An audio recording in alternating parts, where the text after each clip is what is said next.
Hey, it's another Friday thought from the minivan. And here's the thought. Hey, love your enemies. That's not easy. But do you have any enemies? You might not think of them as your enemies, but do you have anyone with whom you disagree, or any group of people that you disagree with?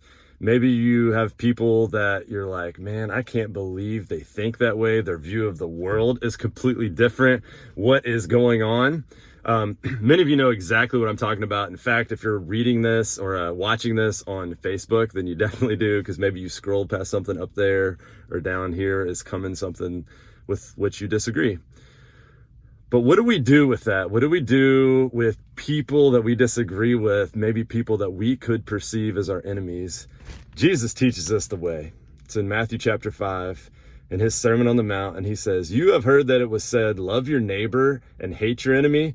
But I tell you, love your enemies and pray for those who persecute you, that you may be sons of your Father in heaven. He causes his sun to rise on the evil and the good, and sends rain on the righteous and the unrighteous." And here's the thing. If you love those who love you, well, what reward are you going to get? Are not even the tax collectors doing that? And if you greet and surround yourself only with your brothers and your sisters, what are you doing that's more than others? Are not even the pagans doing that? Therefore, be perfect, be complete, be lacking nothing, as your heavenly Father is perfect and complete and lacking nothing. He says, love your enemies. The way of Jesus is so outlandish, has no fitting place within the mainstream of our culture. It's so out there that he says that the people with whom you most disagree with, those who are perceived to be your most bitter enemies, are actually supposed to be seen by you and me as your neighbor. Because anyone can be surrounding themselves with people that they disagree or that they agree with, people that are just like them. In fact, all of history is kind of chock full of groups of people or nations that are split apart because people surround themselves with people that they agree with. And so those that they disagree with become the worst possible humans ever, disgusting, and people that they agree with become even more confirming of their own, quote, righteousness, right? But Jesus says enemies are supposed to be turned into neighbors. Notice he does not say friends. He says neighbors, because you maybe won't be the buddy of your enemy, but you can be in relationship with them.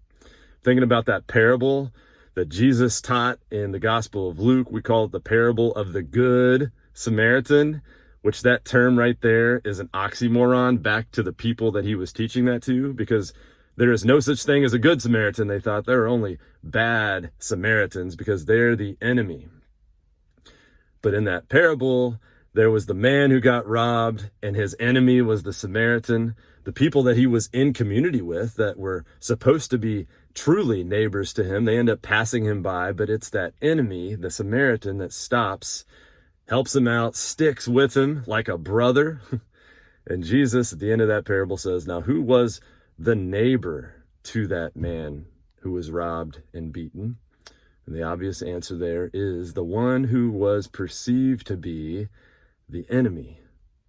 That is the kind of crazy change that Jesus can make in you as an individual, me as an individual, but even bigger than that, in a community of people, in a group of people, within a church, to change the world. That's the kind of change he can make.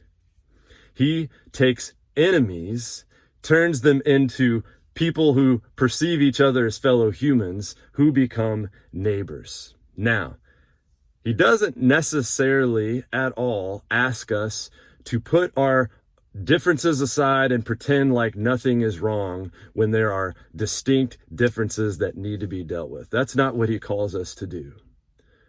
But hating our enemy only leads to further differences and divisions, and also simultaneously confirms our own righteousness as we perceive it.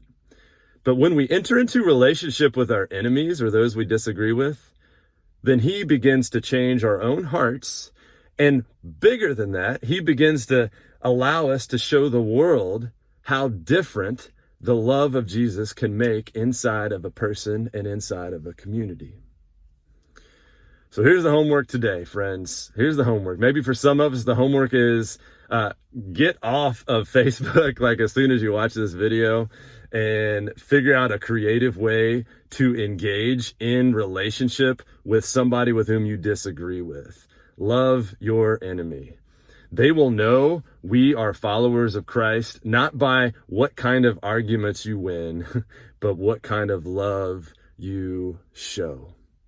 May we be people who show love today. Many of you I will see in person in that watch service on Sunday morning at 10 a.m. Many others of you will watch that service online. Either way, I love you, church. I love you, many others who might be watching this. May we be filled with the love of Christ, the one who causes us to even love our enemies. Peace.